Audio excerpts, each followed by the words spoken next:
Shalom, perkenalkan nama saya Erni Anggriani Mutuka dengan NIM 204101991 dari Fakultas Ekonomi Prodi Manajemen semester 3. Jadi di video ini saya akan membahas tentang regresi sederhana dan juga regresi linier berganda. Oke, simak video selanjutnya. Baik, jadi di sini saya akan menjelaskan tentang analisis regresi sederhana. Jadi di sini ada dua buah soal. Soal yang pertama, dalam suatu praktikum di laboratorium biofisika diperoleh pengukuran dua variabel, yaitu variabel X dan Y. Seperti disajikan pada tabel di bawah ini, yaitu variabel X dan variabel Y. Yang menjadi pertanyaan di sini yaitu tentukanlah persamaan regresi dan koefisien determinasinya. Berikan interpretasi. Yang B, uji regresi yang dihasilkan dengan uji T. Soal yang kedua, data hasil pengukuran densitas rata-rata autoradiogram yang mempresentasikan akumulasi fosfor pada ketinggian daun tanaman bayam adalah tinggi daun berapa sentimeter dan densitas rata-rata seperti pada tabel di bawah ini.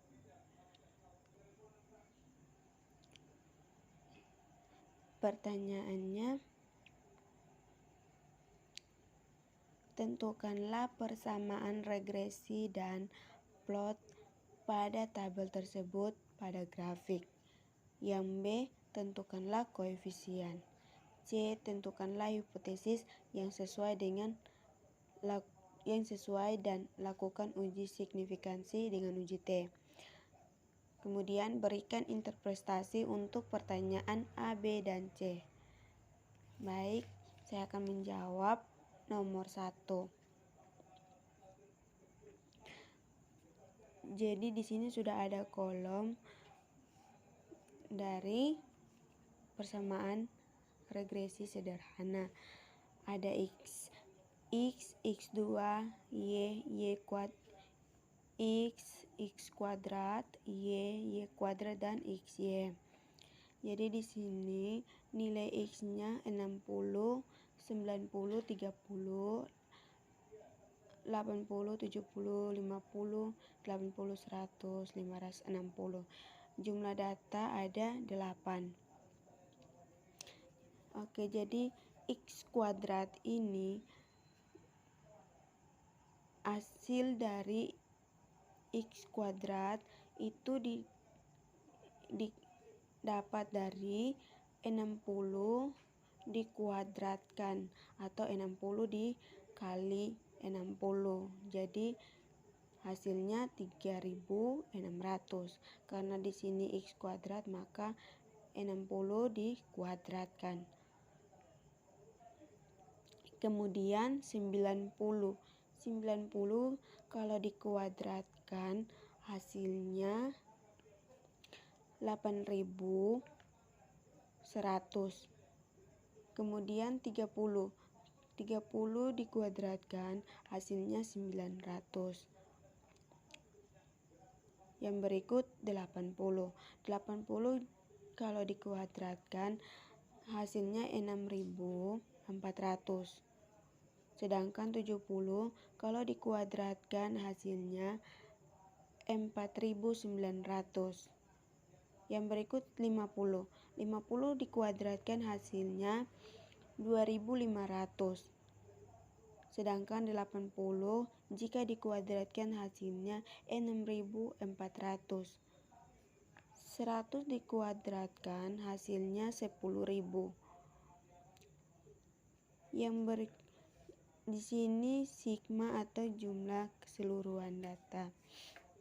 Jadi total dari X jumlahnya 560. Yang berikut X kuadrat. X kuadrat. Jadi 560 kalau dikuadratkan hasilnya 42.800. Yang berikut Y.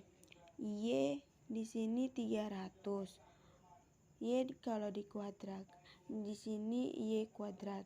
Berarti kalau dikalikan berarti 300 dikali 300 hasilnya 90.000. Kemudian 490 jika dikuadratkan hasilnya 240.100. Sedangkan 180 jika dikuadratkan hasilnya 32.400.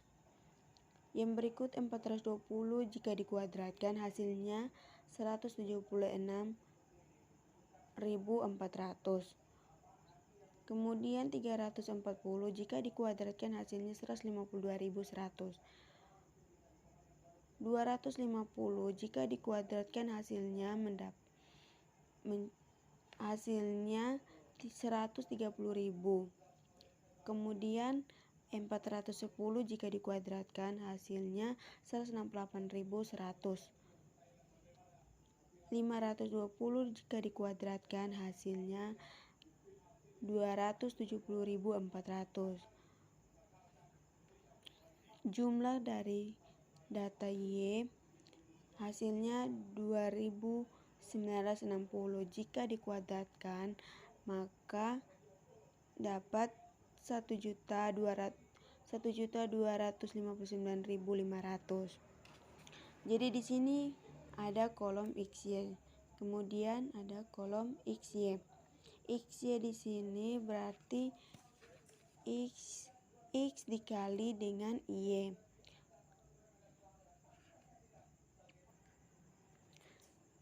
Jadi X dikali Y 60 dikali 300 hasilnya 18.000. Karena di sini X ya, maka X dikalikan dengan Y.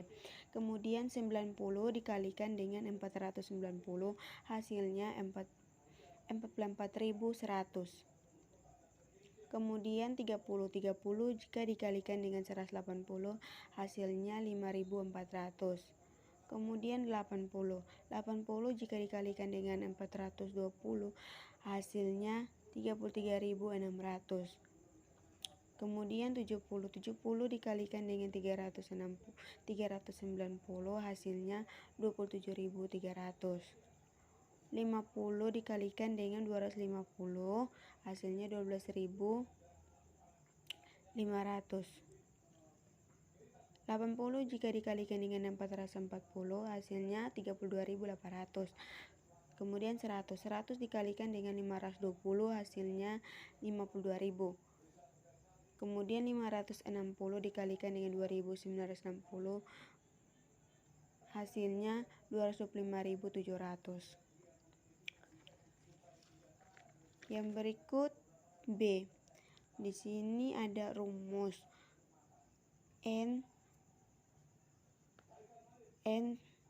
atau di sini N atau jumlah data.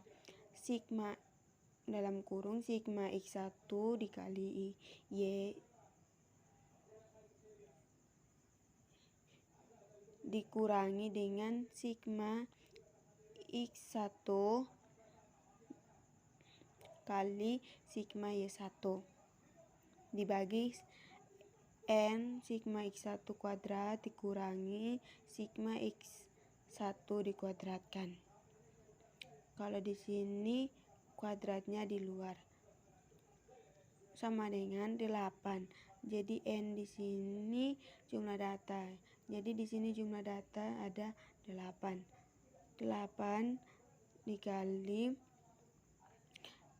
225 kali 700 dikurangi 560 dikali 2.960 dibagi 8 kali 42.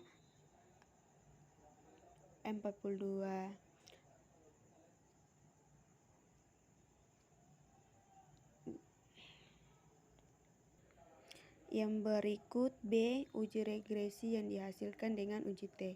Jadi di sini sudah ada rumus. tinggal kita masukkan. Jadi di sini n sama dengan jumlah data. Jadi jumlah keseluruhan data ada 8. Jadi di sini 8 dikali di sini kan x y, berarti nilai dari xy kita masukkan. Jadi di sini xy-nya 225.700. Masukkan dalam kurung dikurangi dengan sigma x1 560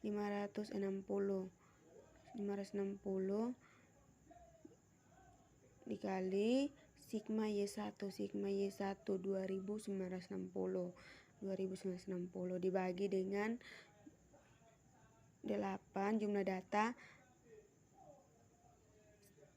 Sigma x kuadrat 42.800 dikurangi sigma x kuadrat 560.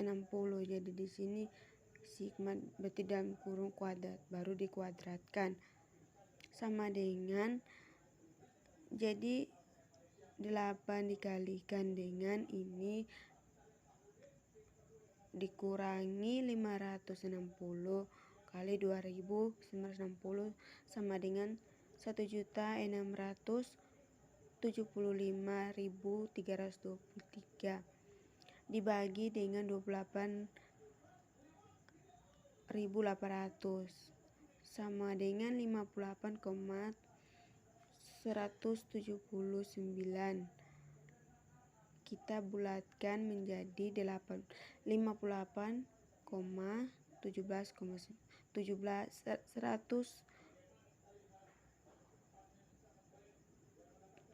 kita bulatkan menjadi 58,1709. Yang berikut konstanta A ditentukan menggunakan rumus A sama dengan sigma y dikali sigma x kuadrat dikurangi sigma x dikali dengan sigma xy dibagi n sigma x kuadrat dikurangi sigma x dalam kurung sigma x dikuadratkan sama dengan 2. Jadi di sini nilai y 2960. Kita masukkan 2960 dikali sigma x kuadrat. Jadi sigma x kuadrat itu 42.800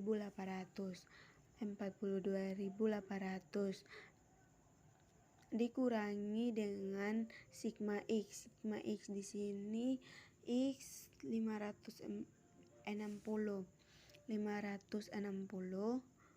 dikali 2 sigma xy. Jadi sigma xy itu 225.700 dibagi dengan 8 jumlah data dalam kurung sigma x kuadrat.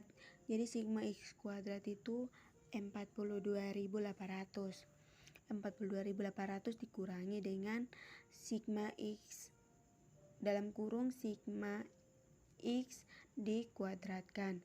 Jadi hasil sigma x di sini 560 dikuadratkan sama dengan 296.000 dibagi dengan 28.800. Jadi 28.800 dapat dari 8 dikali dengan 42.800 dikurangi 560 kuadrat sama dengan 10,277. Konstanta A juga dapat dicari dari nilai rata-rata x dan y. A sama dengan y dikurangi bx sama dengan 2960 2960 dikurangi 58.000 dikurang di koma 1709 dikali 560. Jadi di sini A sama dengan Y toh. Jadi dikurangi BX. A di sini A ini dia jumlah di sini. Oh iya. Nilai A di sini 296.000.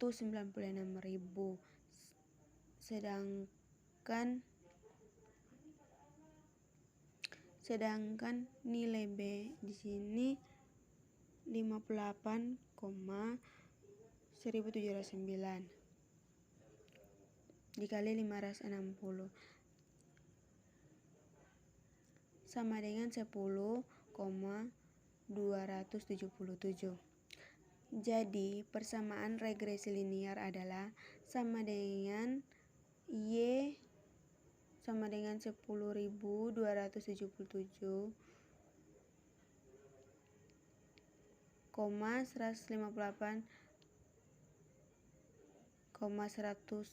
1709X. Yang berikut kita masuk di koefisien korelasi atau R. Rumus koefisien korelasi R sama dengan N sigma I sama dengan 1 XY dikurangi dalam kurung N sigma 1 I sama dengan 1 X kali N sigma I sama dengan 1 Y dibagi akar N sigma I sama dengan 1 X kuadrat dikurangi N sigma I sama dengan 1 X dikuadratkan dikali dengan N sigma I sama dengan 1 Y kuadrat dikurangi N sigma I sama dengan 1 Y dikuadratkan sama dengan 8 kali 2225.700 dikurangi 560 dikali 2960 dibagi dengan 8 kali 42.800 dikurangi 560 dikuadratkan 8 dikali dengan 1.259.500 dikurangi 2.960 dikuadratkan. Hasilnya sama dengan 1.675,323 dibagi 1.343 sama dengan 0,12. Yang berikut koefisien determinasi atau R kuadrat. Koefisien determinasinya adalah R kuadrat sama dengan 0,01. Nilai ini berarti bahwa 1% variabel bebas atau prediktor X dapat menerangkan atau menjelaskan variabel tak bebas atau respon Y dan 99% dijelaskan oleh variabel lainnya. Yang berikut B. Uji regresi yang dihasilkan dengan uji T. Diketahui koefisien determinasi atau R kuadrat sama dengan 0,01. Koefisien korelasi R sama dengan 0,12. Di sini 0,012. Sedangkan koefisien determinasinya sama dengan 0,01. Jumlah data N. Jadi jumlah keseluruhan data sama dengan 8. hipotesis yang diasumsikan atau diajukan. Jadi H0 berbanding B sama dengan 0. Variabel X tidak berpengaruh signifikan terhadap Y. H1B 0, variabel X berpengaruh signifikan terhadap Y. Tingkat signifikan sama dengan 88%. Nilai T hitung T sama dengan rumus R di akar N kurang 2 dibagi akar 1 kurang R kuadrat sama dengan 0,12. Jadi R di sini 0,012 atau koefisien korelasinya 0,12 di akar N kurang 2. Jadi N sama dengan datanya ada 8 dikurangi dengan 2 dibagi akar 1 dikurangi R kuadrat di sini 0,01 sama dengan 5,998. Berarti T hitung sama dengan 5.998. Derajat kebebasan DF sama dengan N dikurangi K sama dengan 8 kurang 2 hasilnya 6. Dengan menggunakan tabel uji T untuk taraf signifikan A sama dengan 88% sama dengan atau 0,88 dan determinasi DF sama dengan 6. Maka diperoleh nilai T pada tabel, yaitu T tabel sama dengan 14,666 membandingkan T hitung dengan T tabel. Jadi T hitung lebih besar dari T tabel. 5.998 lebih kecil dari 14.666. Kesimpulannya, nilai T hitung lebih kecil dari nilai T tabel, sehingga dikatakan bahwa ada pengaruh nyata signifikan variabel prediktor X terhadap variabel respon Y dengan taraf signifikan 88%. Yang berikut nomor 2, penyelesaian persamaan regresi dan plot data tabel. Jadi di sini ada tinggi daun, defisiasi rata-rata, X kuadrat, XY dan Y kuadrat. Y sama dengan AX dikali BX. A sama A dalam kurung sigma Y dikali sigma X kuadrat dikurangi sigma X dikali sigma XY dibagi N sigma X dikurangi sigma X kuadrat sama dengan, jadi 6 dikali 806.000 1.1992 dikurangi dengan 882 dikali 183.789 dibagi dengan jumlah data 8 sigma X1 1.1992 dikurangi dengan sigma X kuadrat. Sigma X kuadrat adalah 88,2 kuadrat sama dengan 17.140 dikalikan dengan 775,5 dikurangi dengan 16.216 dikali 189,8 dibagi dengan jumlah data 8 kali 159.036 dikurangi dengan 7.779,24. Hasilnya sama dengan 390 dikalikan dengan 585,7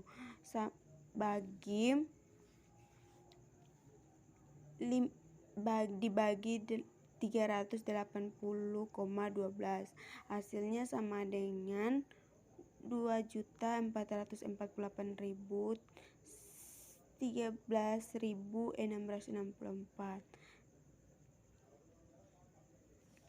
sama dengan 2,45. Jadi 2,45 ini hasil dari dibulatkan dari 2.448. Yang berikut koefisien determinasi.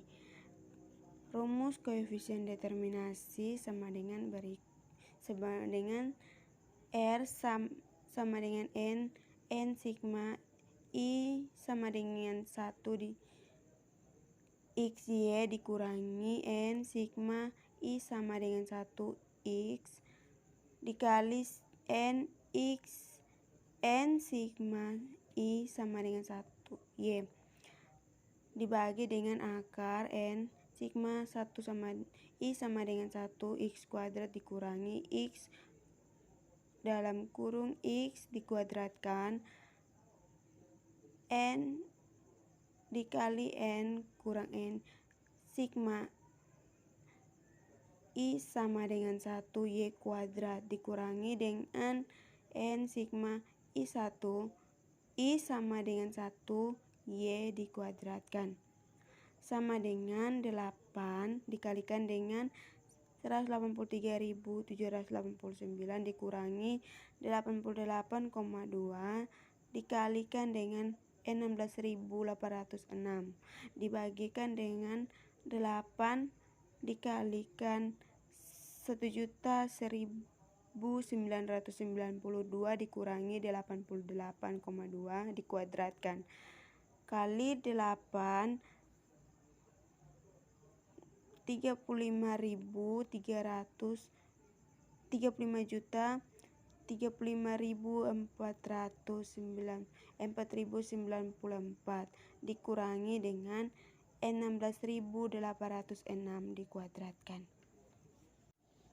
sama dengan negatif 11.9.772 dibagikan dengan negatif 2.204.098,14 sama dengan 5,445 sama dengan R kuadrat sama dengan 5,44% sama dengan 29.005.936. Kesimpulannya, variabel signifikansinya 50%. Yang berikut kita akan membahas tentang analisis regresi linear berganda. Oke, karena di sini sudah ada data analisis regresi linear berganda, maka kita langsung saja mengklik menu data, maka akan muncul data analisis di pojok kanan.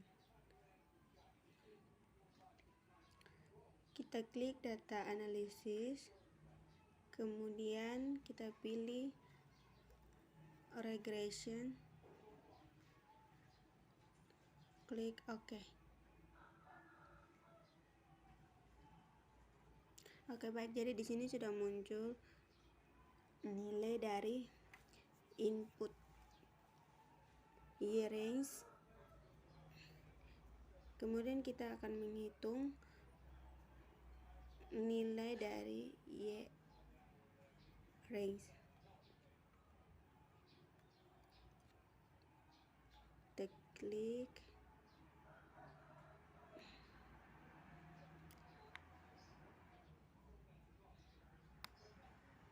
Kemudian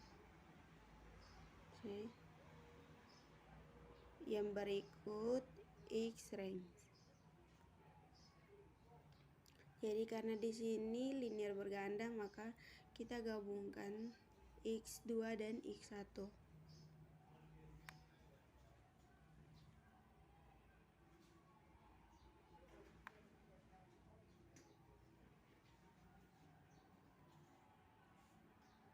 Yang berikut label. Setelah itu labelnya dicentang karena kita akan memblok dengan judulnya. Kemudian confidence level. Jika confidence level 95%, kita tidak perlu mencentang confidence levelnya. Tetapi jika confidence levelnya bukan 95%, misalnya 98%, teman-teman bisa mengubahnya dengan mencentang lalu mengedit confidence levelnya. Yang berikut ada output option. Jadi untuk output option dipilih berdasarkan hasilnya. Itu kita akan taruh di mana. Jadi untuk output range yaitu di worksheet yang sudah ada. Kemudian new worksheet play. Itu kita akan membuat worksheet baru. Yang berikut new workbook. Kita akan membuat workbook baru. Jadi sini saya akan pilih new worksheet play. Dan oke.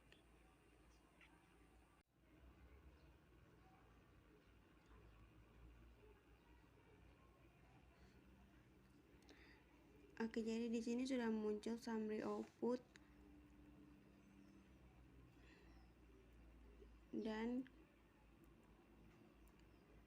ANOVA. Baik, jadi di sini kita langsung analisis. Yang pertama, kita bisa mencari nilai korelasi. Dapat dilihat dari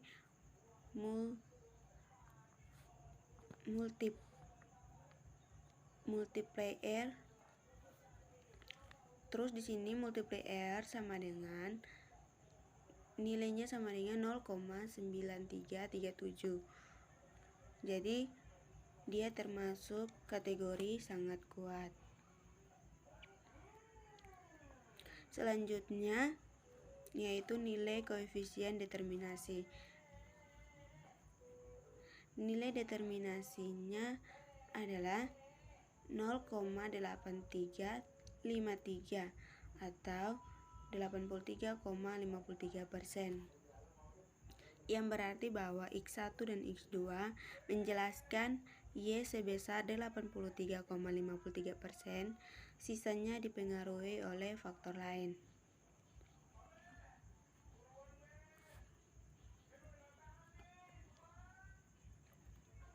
Yang berikut hasil output. Ini menunjukkan bahwa F hitung sebesar 23,8230. Nah, ini signifikansinya F dibandingkan alfa. Signifikansinya dibandingkan alfa yang kita gunakan yaitu 0,05, yaitu kurang dari alfa 0,05, sehingga dapat disimpulkan bahwa adanya pengaruh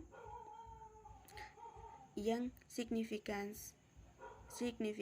antara variabel X1, X2 dan Y, dikarenakan nilai signifikansinya kurang dari alfa. Selanjutnya UJT. Nah, di sini di tabel paling bawah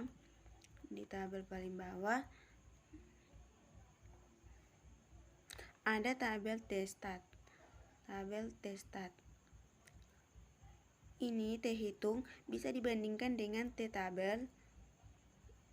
T tabelnya di sini tidak ada. Kita membandingkan signifikansinya saja. P value. Nah, ini signifikansinya sama dengan 0,00026. Berarti lebih dari alfa 0,05, sehingga dapat disimpulkan bahwa variabel X1 tidak signifikan mempengaruhi Y. Lalu variabelnya X2, P value-nya 0,8806, berarti lebih dari variabel signifikan mempengaruhi Y. Selanjutnya, persamaan regresinya dapat dilihat dari koefisien. Nah, ini interceptnya 23,054, X1-nya 0,7372, X2-nya negatif 0,034, sehingga persamaan regresinya Y sama dengan 23,5 ditambah 0,73 X1 ditambah negatif 0,034 X2. Sekian penjelasan dari saya. Shalom, terima kasih.